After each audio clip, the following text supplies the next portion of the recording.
नमस्कार, मैं मोन्टू राजा anti corruption India से स्वागत है आपका। इस समय जंतर मंतर पे मौजूद हूँ और यहाँ पे जो है एक प्रदर्शन हो रहा है, भारत जोड़ो विजिल।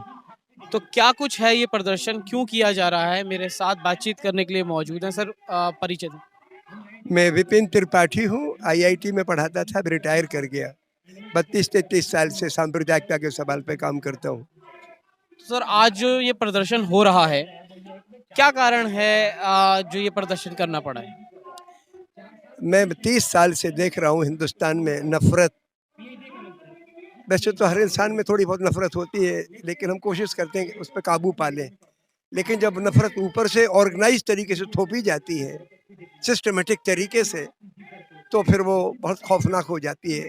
और हम 30 बरस से उसका उभार देख रहे हैं। अब अपनी बुलंदी पर है। धर्म स्थानों से नफरत की बातें कही जाती हैं, कि नरसंहार की बातें कही जाती हैं, पोलराइज करके वोट हासिल किए जाते हैं, मीडिया को रेस्ट्रिक्ट किया जाता है, जुडिशरी को पे असर डाला जाता है। लिहाजा मैं चाहता हूँ कि नफरत एक पॉलिटिकल औजार के रूप में इस्तेमाल न की जा सके।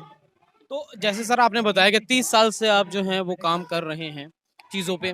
नफ़रतें पहले भी पॉलिटिकल पार्टीज़ फैलाती थीं, वोट बैंक हमेशा रहा है धर्म के आधार पे, जात के आधार पे। लेकिन अभी जो है वो ज़्यादा हो गया, आपको ऐसा लगता ज़्यादा होना तो हल्की चीज़ कही है आपने। इसके पहले जो हुकूमतें रहीं, वो हुकूमतें छोटी-मोटी नफ़रत तो ज़रूर, आपने कहा धर्म के नाम पर ऑलरेडी समाज बँटा हुआ है। मतलब हर आदमी को अपनी धर्म से आकर्षण होता है, लेकिन धर्म में एंटागोनिज़्म नहीं था कि मुसलमान हिंदू से जले, हिंदू मुसलमान से जले, ये जलन नहीं था। हाँ, प्री एग्जिस्टिंग है भाई कि ठीक है, अगर कोई मुसलमान कैंडिडेट है तो हम चाहेंगे कि वो हमें वोट दे, या हिंदू कैंडिडेट चाहेगा कि हमें वो हिंदुओं का वोट या ब्राह्मणों का वोट मिल जाए। तो इस किस्म का तो है, लेकिन वो एंटागोनिस्टिक नहीं है। ये जो राजनीति है कि दूसरे के धर्म को इतना जलील करो ताकि एक धर्म के लोग उत्तेजित होके बहक कर आपको वोट करें, और वो राजनीति चल रही है पिछले 8 बरस से। है? कैसे सर ये चीज़ें ठीक हो पाएँगी? क्योंकि यहाँ पे भी जंतर मंतर पे हिंदूवादी संगठन भी आने शुरू हो गए हैं जो कहते हैं हमें अखंड भारत चाहिए, हमारा दमन हो रहा है। जो हिंदू राष्ट्र घोषित करने की बात करते हैं, उनको भी अभी ऐसा लगने लगा है कि उनका दमन हो रहा है। बेटे, मेरा कहना ये है कि धरती अखंड है ही, सारी धरती के अवाम एक ही है। ये पॉलिटिकल अथॉरिटीज अलग अलग हैं, सरकारें अलग अलग हैं, इंसान तो एक ही है। और पूरी दुनिया का मजदूर, कारीगर, किसान एक ही है। उसके हित एक है, उसकी सोच एक है, उसका व्यवहार एक है।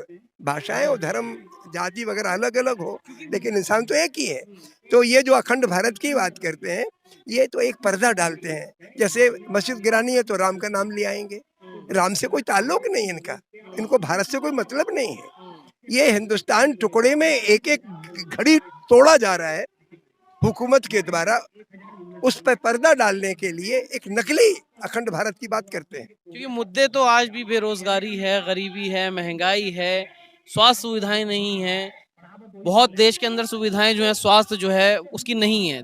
बहुत दूर दूर से लोग दिल्ली आते हैं, उसकी स्थिति भी अच्छी नहीं है, लेकिन हाँ वहाँ गाँव से बेहतर है। इन तमाम चीज़ों पे मीडिया भी शांत है, मौन है। क्या लगता है ये जो परिस्थितियाँ बिगड़ती चली जा रही हैं, कैसे ठीक हो पाएंगी? बेटे, इन सारी की सारी बातों बातों की जो जड़ है, वो है कि हमारे मुल्क की अर्थव्यवस्था को हमारे मुल्क का कॉरपोरेट एलीट चलाता है। रिसोर्सेज पे उसका कंट्रोल है, मार्केट पे उसका कंट्रोल है, सरकार पे उसका दखल है। तो असली मसला ये है कि मुल्क के रिसोर्सेज का मार्केट के को इस चंगुल से आज़ाद कैसे किया जाए, ताकि रिसोर्सेज का इस्तेमाल सबको रोज़गार देने में हो, रोज सबको तालीम और हेल्थ मुहैया कराने में हो। इसकी ज़रूरत है। और उसी को रोकने के लिए कि ये इलीट की राजनीति है, ऐसे लोगों को खड़ा करते हैं जो घृणा पैदा करके लोगों में पोलराइजेशन पैदा करते हैं। हमें जनता में जाके यही कहना है कि आप अपने दिमाग से ये फितूर के पर्दे हटाओ, आँख खोल के एक दूसरे को देखो और बुनियादी सवाल को समझो कि how to decentralize economic power. मुट्ठी भर लोगों के पास जो आज आर्थिक सत्ता आ गई हो, उसको विकेंद्रित कैसे किया जाए। विपक्ष का सर एक बहुत बड़ा रोल रहा रहता है, लेकिन आज के समय में अगर बात की जाए विपक्ष की, कैसे देखते हैं? आपको बड़ा तजुर्बा है, विपक्ष दमदार नहीं है?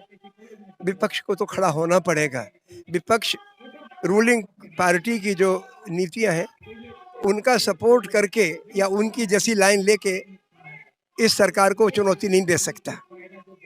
उसको अगर जिंदा रहना है विपक्ष को, तो उसको जनता की ताकत खड़ी करनी है। भारत जोड़ो यात्रा एक हल्का सा शुरुआत की उसने। इसी किस्म के हर पॉलिटिकल पार्टीज को, हर सोशल एक्टिविस्ट को जनता में जाना है और उसको उसके ज़मीर को जगाना है, ताकि आदमी ओछेपन से हट के क्या हक और क्या नाहक, क्या न्याय और क्या अन्याय, उसके खिलाफ खड़ा हो। क्योंकि मोदी जी ने जुमला तो ये कहा था, जुमला ही कहा जा रहा है अब, सबका साथ सबका विकास, लेकिन लोगों का हो नहीं पा रहा है, तो अब लोग कह रहे हैं ये एक जुमला था। मोदी जी खुद ही उसी व्यवस्था की पैदाइश है जो 70 साल चली है इस देश में। अगर वो ना चलती तो ये ना हो पाते। जिस विचारधारा को लेके चले हैं, अगर उसी विचारधारा के लोग हुकूमत में आ गए होते तो कोई आम स्तर का आदमी इस सोच नहीं सकता था कि वो पॉलिटिकली आगे बढ़ सकता है। अंत में सर क्या संदेश आप देना चाहेंगे तमाम आवाम को, देश की जनता को और सत्ता को भी? आँख खोल के दूसरों की तकलीफ देखो। ये जो लेबल हैं जात, धर्म के, भाषा के, ये बहुत जिस्म पे लगे हैं।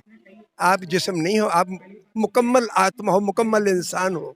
एक दूसरे को छोटा करके मत आंको। दर्द पहचानो इंसान का।